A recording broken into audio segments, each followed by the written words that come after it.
Assalamualaikum warahmatullahi wabarakatuh. Di video kali ini kita akan membahas materi IPA kelas 9, yaitu tentang medan listrik. Ini masih di bahasan di bab listrik statis. Oke, kita mulai dulu dari pengertian. Medan listrik itu apa? Oke, di sini ada kata medan. Medan di sini bukan nama kota, yaitu medan di sini artinya adalah tempat, daerah, wilayah, ya, atau area, ya. Jadi kalau misalnya ada istilah medan perang, artinya adalah tempat, daerah, atau area di sekitar tempat perang tersebut. Gitu. Nah, sekarang istilah medan listrik berarti artinya adalah daerah, ruang, tempat, atau area di sekitar muatan listrik yang masih dipengaruhi oleh gaya listrik. Ya, jadi medan di sini artinya adalah daerah, ruang, tempat, atau area, ya, di sekitar muatan listrik yang masih dipengaruhi oleh gaya listrik. Nah, biasanya medan listrik digambarkan dengan garis-garis medan listrik atau garis-garis gaya listrik. Nah, ada aturannya untuk menggambar garis-garis ini.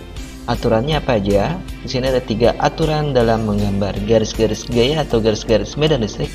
Pertama adalah arah garisnya keluar dari muatan positif dan masuk ke muatan negatif. Jadi kalau ada benda bermuatan positif, ya, berarti arah medan listriknya yaitu keluar dari muatan listrik tersebut. Sedangkan kalau misalnya ada muatan negatif, maka arah garis medan listriknya masuk ke muatan tersebut. Ya, arah garisnya keluar dari positif masuk ke negatif. Aturan pertama. Aturan kedua adalah garis-garis tidak boleh saling berpotongan. Ya, berpotongan atau bertabrakan, itu nggak boleh digambarkan di garis-garis medan listrik. Aturan ketiga adalah semakin banyak garisnya, maka semakin besar pula medan listriknya. Nah, digambarkan dengan garis-garis medan listrik ini, kalau misalnya digambarkan garis-garisnya banyak, maka menandakan kuat medan listriknya juga semakin besar. Kalau garisnya semakin sedikit, berarti menandakan bahwa garis-garis medan listriknya juga semakin kecil. Oke, contoh gambarnya di sini ya, ada muatan positif. Ingat, positif arahnya selalu keluar, negatif arahnya selalu masuk. Ya, positif keluar, negatif masuk. Sekarang kita lihat berapa gambar medan listrik, gambar garis-garis medan listrik, dan kita cari yang mana yang benar, yang mana yang salah. Di sini ada 5 gambar garis-garis medan listrik. Oke, gambar pertama di sini ada positif dan positif. Ingat, positif arahnya selalu keluar. Makanya di sini positif keluar, benar keluar, benar keluar. Oke, di sini lihat dia agak lengkung ke atas. Kenapa lengkung? Nah, kalau ini dibuat lurus, maka dua garis ini akan bertabrakan atau berpotongan. Nah, tadi aturan nomor 2 bahwa garis-garis medan listrik ini tidak boleh saling berpotongan. Maka di sini dia akan melengkung ke atas. Yang ini juga lengkung ke atas. Berarti gambar pertama ini benar.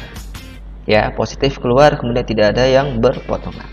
Oke, gambar yang kedua, di sini muatan negatif dan muatan negatif. Ingat, muatan negatif arah garisnya selalu masuk. Ya, oke, benar, masuk. Nah, di sini juga lengkung, ya. Karena kalau misalnya dibuat lurus, maka akan berpotongan atau bertabrakan. Ya, tadi. Maka yang gambar ini juga benar. Arahnya negatif masuk, ya, kemudian tidak ada yang berpotongan. Kemudian gambar yang nomor 3, di sini ada muatan negatif dan muatan positif. Ingat, negatif masuk, positif keluar. Ada satu garis aja yang salah arahnya, maka gambar itu kita nyatakan salah. Oke, gambar pertama di sini muatan negatif arah selalu masuk, positif ini keluar, betul. Positif nih yang gini keluar, betul. Positif keluar masuk ke negatif, betul. Nah, lihat garis yang ini. Dia arahnya dari negatif keluar, masuk ke positif. Nah, berarti ini salah. Ya, harusnya negatif itu masuk, positif itu keluar. Berarti garis ini salah. Berarti kita nyatakan bahwa gambar ini salah. Oke, gambar selanjutnya. Positif dan negatif juga, positif keluar, masuk ke negatif. Oke, betul, nggak ada garis yang salah, nggak ada yang berpotongan. Berarti gambar ini adalah betul. Selanjutnya gambar yang ketiga, positif dengan positif. Gambar yang kelima, positif dengan positif. Di sini arahnya selalu keluar, betul. Arah positif keluar, nah, tapi lihat di sini. Dia lengkung, tapi lihat ada perpotongan di sini dan ada perpotongan di sini. Nah, tadi syarat yang kedua atau aturan kedua adalah tidak boleh ada garis yang berpotongan. Untuk aturan pertama betul nih, positif arah keluar. Tapi ada yang berpotongan, maka gambar ini kita nyatakan salah. Ya. Jadi aturannya tadi pertama positif arah selalu keluar, negatif arahnya selalu masuk, dan tidak boleh ada yang berpotong. Nah, contoh selanjutnya di sini ada dua gambar medan listrik. Muatan positif, arah keluar semua. Nah, pertanyaannya, yang mana yang menggambarkan kuat medan listriknya lebih besar? Ya, jawabannya adalah yang pertama. Kenapa bisa gitu?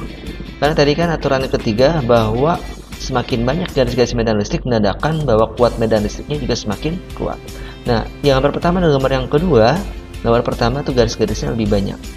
Berarti kuat medan listriknya juga semakin kuat atau lebih kuat dibandingkan gambar yang kedua.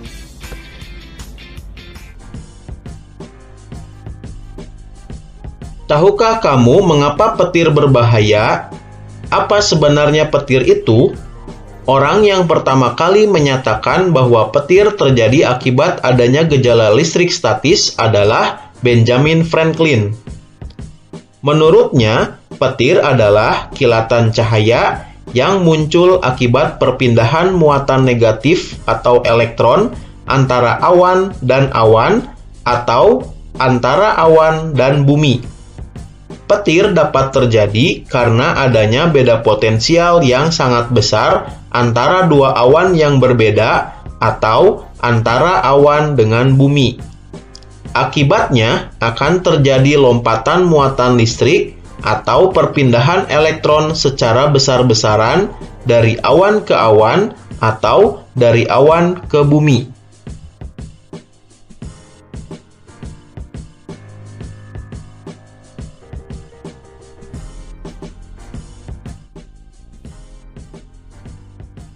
Kita sudah belajar tentang dua benda yang bermuatan bisa saling berinteraksi ya, bergantung dari jenis muatan masing-masing.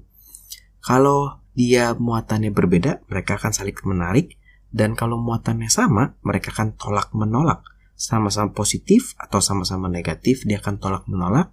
Tapi kalau berbeda, satu positif, satu negatif, mereka akan saling tarik-menarik. Nah, ternyata hal ini disebabkan karena adanya gaya listrik yang ditimbulkan oleh dua buah benda yang bermuatan. Besarnya gaya listrik yang terjadi antar dua buah muatan bisa ditentukan besarnya dengan menggunakan hukum Coulomb nih.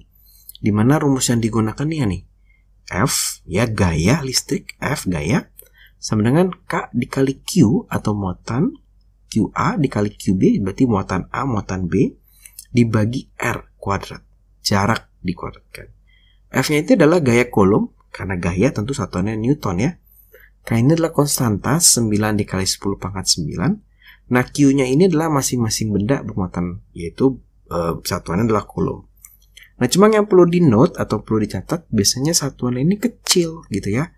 Biasanya 2 mikrocoulomb, 2 nanocoulomb. Nah, berarti kita harus bisa mengubah dia dalam satuan coulomb. Dari mikro menjadi coulomb. Jadi dari mikrometer menjadi meter kalau lupa gitu caranya ya. Ini hanya sebuah awalan. Dari mikro menjadi nggak ada. Berarti 2 dikali 10 pangkat min 6. Ya, tangganya kalau diingat-ingat lagi dia naik ke atas. Ini adalah contoh soal untuk menggunakan rumus hukum Coulomb. Dua benda bermuatan listrik masing-masing Q1 positif 6 dikali 10 pangkat negatif 6 coulomb dan Q2 sama dengan negatif 4 kali 10 pangkat negatif 6 coulomb didekatkan pada jarak 2 cm. Jika K sama dengan 9 kali 10 pangkat 9 Nm pangkat 2 per C pangkat 2, maka tentukanlah gaya listrik antara Q1 dan Q2. Oke, selanjutnya kita akan bahas jawaban dari soal tersebut. Pada soal, seperti biasa, untuk menjawabnya kita harus menulis terlebih dahulu apa yang diketahui, kemudian apa yang ditanya. Untuk yang diketahui pada soal tersebut, yaitu adalah Q1 dan Q2-nya, di mana Q1 sama dengan positif 6 kali 10 pangkat negatif 6 coulomb, itu untuk Q1-nya, dan Q2-nya negatif 4 dikali 10 pangkat negatif 6 kolom. Kemudian di soalnya dijelaskan bahwa kedua muatan itu didekatkan pada jarak 2 cm. Nah, jarak 2 cm itu adalah R, sama dengan 2 cm. Nah, jarak 2 cm ini harus kita ubah dulu ke dalam meter, dimana kalau kita ubah cm ke meter itu dibagi 100. Artinya 2 dibagi 100 sama dengan 0,02 meter. Sekarang kita lihat, di sini adalah perkalian pangkat, perkalian 10 pangkat, sedangkan ini adalah koma. Maka kita harus mengubah 0,02 ini, kita ubah bentuknya menjadi bentuk perkalian 10 pangkat.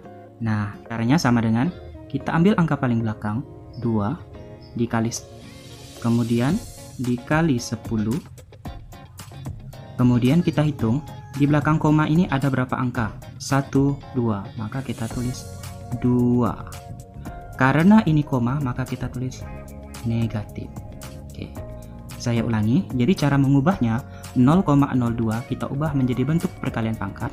Pertama kita tulis dulu angka paling belakang 2, ini kita tuliskan ke sini, jadi 2 dikali 10 pangkat.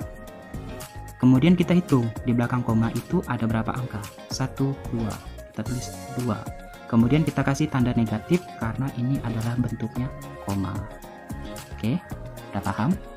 Kemudian selanjutnya yang diketahui di dalam soal tersebut adalah nilai K. K sama dengan 9 dikali 10 pangkat 9 N M kuadrat per C pangkat 2. Oke. Sedangkan untuk yang ditanya pada soal tersebut adalah tentukanlah gaya listrik antara Q1 dan Q2. Nah, kalau gaya listrik sendiri itu maka yang ditanya itu adalah F. Oke. Tadi kita telah membahas kalau ingin mencari gaya listrik kita menggunakan rumus apa? Maka kita menggunakan hukum Coulomb, di mana hukum Coulomb ini memiliki rumus F sama dengan K dikali Q1 dikali Q2 per R pangkat 2. Nah, kalau sudah seperti ini, kita tinggal memasukkan saja angka-angkanya. Oke, selanjutnya kita akan memasukkan angka atau nilai-nilainya. K sendiri tadi bernilai 9 kali 10 pangkat 9 N M kuadrat per C pangkat 2 dikali Q1 tadi itu bernilai 6 kali 10 pangkat negatif 6 kolom dikali Q2 itu nilainya 4 dikali 10 pangkat negatif 6 kolom per. Nah, kenapa di sini kita tidak memasukkan nilai positif dan nilai negatifnya? Sedangkan tadi Q1 tadi bernilai positif 6. Sedangkan di sini kita tulis hanya 6. Kenapa? Karena positif dan negatif itu hanya menandakan bahwa kedua muatan itu bermuatan positif dan bermuatan negatif. Artinya Q1 itu bermuatan positif. Berarti Q1 itu muatannya muatan listrik positif. Sedangkan Q2 di situ nilainya negatif 4, maka Q2 itu artinya muatan listrik negatif. Oke. Selanjutnya kita akan masukkan nilai R-nya. Nilai R-nya tadi yang sudah kita ubah. 2 cm-nya itu yang sudah kita ubah ke dalam perkalian 10 pangkat. Nilainya adalah 2 dikali 10 pangkat negatif 2 meter. Jangan lupa Q kuadrat. Oke. Tahap selanjutnya, tulis lagi F sama dengan kita ambil dulu angka yang paling depan dari setiap angka 10. Di sini ada angka 9, ada angka 6, ada angka 4. Kita selesaikan dulu yang bagian atas. Jadi kita ambil angka yang ada di depan angka 10. Kita ambil angka 9 dikali 6 dikali 4. Oke. Kemudian dikali 10 pangkat. 10-nya kita ambil 1 saja. Kemudian baru kita ambil 10 pangkat. Pangkat yang ada di 10 itu ada pangkat 9, pangkat negatif 6 dan pangkat negatif 6. Maka kita tulis 10 pangkat 9 dikurang negatif 6 dikurang negatif 6. Kenapa dikurang negatif 6? Karena di sini adalah negatif 6. Di sini juga negatif 6. Oke. Sudah. Sekarang kita kuadratkan 2 kali 10 pangkat negatif 2, kita kuadratkan 2 kuadrat atau 2 pangkat 2, yaitu sama dengan 4 dikali 10 pangkat. Nah, sedangkan negatif 2 kita kuadratkan itu menjadi 2 dikali negatif 2 sama dengan negatif 4. M kita kuadratkan menjadi M kuadrat. Ini satuannya N, kemudian M kuadrat. Nah, di sini C dikali C sama dengan C kuadrat, maka ini kita bisa hilangkan dengan ini. Sehingga habis, sehingga tersisa N M kuadrat per M kuadrat.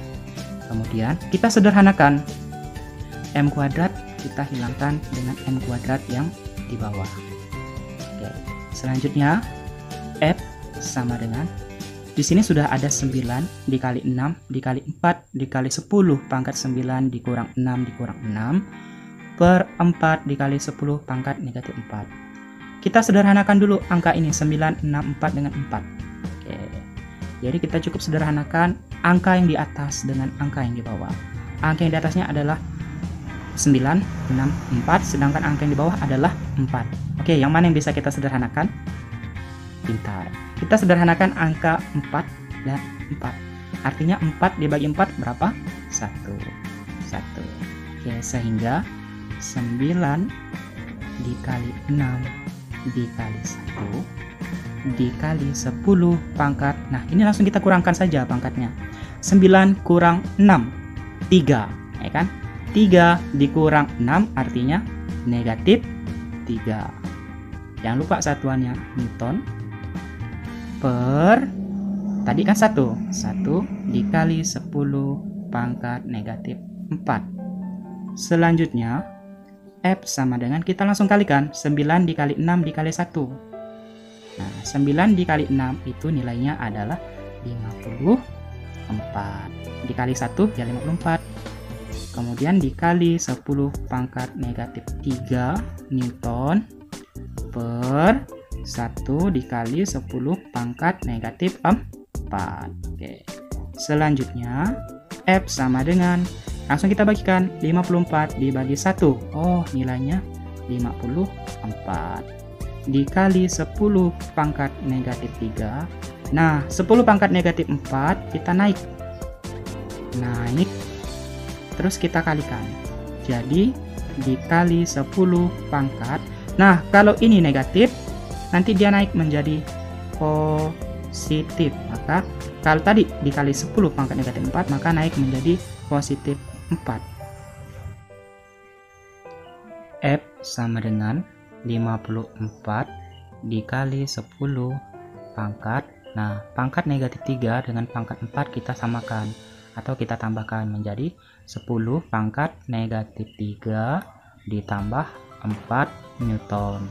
Sehingga F sama dengan 54 dikali 10 pangkat, oke, negatif 3 ditambah 4 sama dengan 1. Nah, F sama dengan 54 dikali 10 pangkat 1 sama dengan 10. Sehingga 54 dikali 10 sama dengan 540 Newton. Nah, inilah dia jawaban dari pertanyaan soal